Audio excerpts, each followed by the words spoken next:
Meet Emma, manager at Brightleaf Books. It's a quiet Wednesday afternoon. Wait until an email pops up. Hey Emma, please wire $2,500 to this vendor immediately. From CEOI Wait, our CEO? That's weird. Why would he email me if he's right there?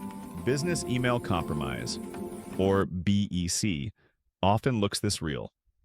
Attackers spoof familiar names and domains to trick employees into sending money or sensitive info. And just like that, Yakas, scam avoided. No panic, no payment, no problem. Prevention, Tor. Pause and think. Does this make sense?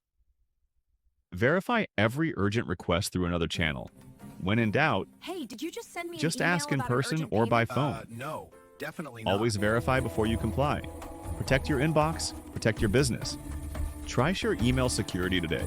It scans, analyzes, and keeps your inbox safe in seconds.